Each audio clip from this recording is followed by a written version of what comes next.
안녕하세요. 체육쌤입니다. 이번 주는 3학년 논술평가 수업으로 진행할 거예요. 교과서 체육 2 꼭 준비하시고 중요한 부분 체크하면서 잘 따라오시기 바랍니다. 이번 논술평가의 주제는 크게 운동 손상에 관련된 내용을 배울 거예요. 운동 손상이 뭔지, 어떤 종류가 있는지, 그것에 대한 대처 방법은 무엇인지에 대해 배우는 시간입니다. 그럼 첫 번째로 운동 손상의 예방과 대처 방법에 대해서 알아보도록 하겠습니다. 교과서 398쪽을 펼쳐볼게요. 위에 학습 목표를 한번 읽어보겠습니다. 운동 손상의 원인과 종류, 예방과 대처 방법을 이해하고 상황에 맞게 적용할 수 있다 입니다. 그러면 운동 손상이 뭐냐고 한다면 운동 손상은 스포츠 활동 중에 발생하는 신체 부상이라고 나와 있습니다. 말 그대로 우리가 체육 시간이나 스포츠 활동 중에 부상을 입는 경우를 말하는 건데요. 그럼 뭐 때문에 이러한 운동 손상이 일어나느냐? 여러 가지가 있겠지만 준비 운동 부족, 안전관리 미흡, 과도한 훈련과 같은 요인들이 그 원인이 된다고 할 수가 있습니다. 아래는 넘어가시고요. 옆에 399쪽을 볼게요. 여기서는 우리 체육 시간에 주로 발생하는 운동 손상 종류에 대해서 이야기하고 있어요. 여기서부터 중요한 부분이니까 빨간 펜으로 잘 체크하면서 따라와 주시기 바라겠습니다.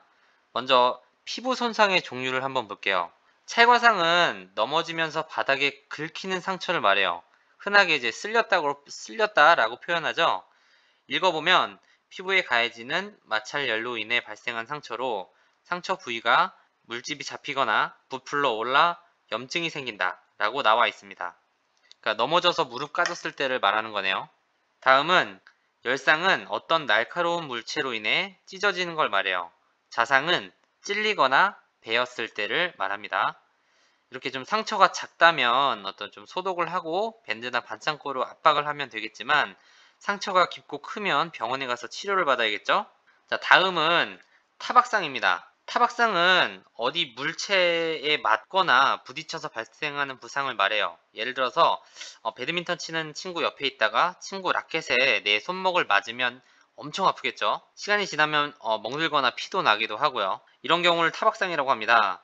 예방 및 대처 방법을 보면 상처 부위를 가슴보다 높게 하고 얼음으로 냉찜질을 한다라고 되어 있어요. 여기서 상처 부위를 가슴보다 높게 한다는 거는 내 심장보다 높이 그 상처 부위를 두라는 말이거든요. 상처 부위에 이제 멍이 들거나 피가 나게 되면 그쪽으로 이제 피가 몰리기 때문에 붓거나 염증이 날 수가 있어요. 그래서 상대적으로 상처 부위를 심장보다 높게 두면 중력에 의해서 피가 상처 부위로 덜 가게 되는데 그렇게 되면 더 큰 부상을 예방할 수가 있습니다. 또 얼음찜질을 하게 되면 상처 부위의 피부나 근육이 수축되면서 붓거나 출혈이 일어나지 않도록 해주기 때문에 얼음찜질을 하라고 있는 겁니다. 밑줄 친 이 부분 중요하니까요. 꼭 외워주세요. 자, 다음은 근육이 다치는 경우예요. 근육통은 근육에 염증이 생기거나 근육신경에 피로가 발생해 몸이 쑤시고 아픈 경우를 말해요. 우리 오랜만에 무거운 물건을 좀 들거나 무리한 운동을 하면 알배긴다고 표현하죠. 그렇게 이렇게 사용한 부위에 그 근육 통증이 있는 것을 근육통이라고 해요. 근육통을 예방하고 대처하는 방법은 준비 운동이나 또는 정리 운동을 철저히 해야 근육통을 예방할 수가 있습니다. 다음은 근육경련이에요. 근육경련의 원인을 보면 근육과 신경이 피로해져 근육이 수축하거나 떨게 되는 상태이다. 뭉친 근육이 경련을 일으키며 통증을 유발한다 라고 나와 있어요. 이거는 좀 지났다고 생각하면 이해하기 쉬울 거예요. 물론 이것도 근육에 통증이 있는 것이라서 근육통이랑 비슷하다고 생각할 수 있지만 근육통이랑은 다릅니다. 근육통은 단순히 근육에 통증이 있는 것이면 근육경련은 근육에 통증이 있지만 떨림과 근육 뭉침이 심하다라는 분에서 다른 부상이니까 헷갈리면 안 돼요. 다음은 근파열입니다. 이거는 어떤 심한 충격에 의해서 근육이 끊어진 상태를 말하는데요. 완전히 끊어지기도 하지만 살짝 찢어지는 것도 이제 근파열이라고 표현을 합니다. 우리 추운 겨울에 갑자기 유연성 운동을 한다고 갑자기 근육을 확 늘리면 그 부위가 퉁퉁 붓기도 하고 찢어진 것 같이 엄청 아프죠? 그럴 때 손상을 이제 근파열이라고 합니다. 자, 마지막으로 뼈와 관절 손상 부분인데요. 염자는 이제 접질림이라고 표현하기도 해요. 이건 좀 쉽게 이해가 가능하죠. 대부분 발목 접질림 같은 경우는 한 번씩 겪어봤을 거예요. 이제 심하게 접질리면 발목이 좀 붓죠. 그렇게 발목 속에 있는 인대나 힘줄, 근육이 늘어나서 손상된 상태를 이제 염자라고 하는데요. 이때 예방 방법은 손상 부위를 높게 하고 그리고 절대 안정을 취하며 찬 물수건이나 얼음팩을 대어 붓기를 가라앉힌다 라고 되어 있어요. 이거 아까 이야기한 거랑 비슷하지 않나요? 방금 전에 이야기한 타박상의 대처 방법이랑 좀 비슷해요. 상처 부위를 심장보다 높게 하고 찬 수건이나 얼음팩을 손상 부위에 대라는 거, 이거 냉찜질을 말하는 거죠. 자, 이거 역시 중요합니다. 자, 다음은 탈구입니다. 탈구는 그 뼈나 인대가 관절에서 분리된 상태를 말해요. 빠진 거나 이제 어깨가 빠졌다라는 걸 표현하는 걸 탈구라고 얘기합니다. 이거 엄청 아프겠죠? 자, 마지막으로 골절이에요. 골절은 뼈가 부러지거나 금이 간 상태인데 여기서 더 심각한 건 뭐냐면 그 부러진 뼈가 다른 근육이나 살을 찔러서 2차 감염이 될 수 있다는 게 더 심각한 건데요. 그렇게 되지 않도록 예방하기 위해서 보통 부목이나 깁스를 통해서 고정시키는 게 가장 중요합니다. 자, 여기서 중요한 부분 다 책에 표시하고 있죠. 쌤이 이제 어떤 증상을 얘기했을 때, 이건 근육통이다, 염자다, 타박상이다 와 같이 이제 운동 손상의 명칭이 무엇인지 얘기할 수 있어야 돼요. 또 이제 우리 책에 보면 염자랑 타박상의 예방 및 대처 방법을 한번 보세요. 부상의 명칭은 다르지만 대처 방법은 같아요. 밑줄 상처 부위, 밑줄 친 내용 중에 상처 부위를 심장보다 높게 한다. 그리고 냉찜질을 한다. 이렇게 두 가지 예방 및 대처 방법 꼭 알고 계셔야 됩니다. 자, 넘어가서 두 번째 파트입니다. 이번에는 운동 손상에 대한 응급처치 방법에 대해서 알아볼 거예요. 424쪽 펼 수 있도록 합시다. 자, 보면 중간 부분에 한번 읽어볼게요. 안전사고가 발생하면 어떤 응급처치를 해야 할까? 안전사고가 발생하면 환자의 부상 상태에 따라 응급처치 및 구조 요청을 해야 한다. 부상이나 질병에 따른 의학적 처치가 없다더라도 환자가 회복될 수 있도록 도와주는 행위 역시 응급처치에 포함된다. 스포츠 활동 중 안전사고로 근육이나 인대, 뼈와 관절 등이 부상을 당했을 때는 RICE 원칙에 따라 응급처치를 해야 한다. 라고 나와 있습니다. 응급처치의 방법을 이야기하는 거죠. 자, 그래서 그 첫 번째 방법이 RIC 원칙에 따른 응급처치 방법입니다. R은 휴식, I는 아이스, 얼음찜질을 이야기하고요. C는 컴프레션, 압박을 말하죠. 4는 엘리베이션, 거상을 이렇게 앞자를 따서 이제 이름을 붙인 건데요. 다친 환자가 있을 때 먼저 환자를 편한 상태로 휴식을 취하게 해서 안정시켜줘야 돼요. 두 번째로 다친 부위에 출혈과 통증을 줄이기 위해서 얼음찜질을 합니다. 세 번째 단계로 붕대나 부목 등으로 다친 부위를 압박해서 감싸줍니다. 이걸 압박 단계라고 하고요.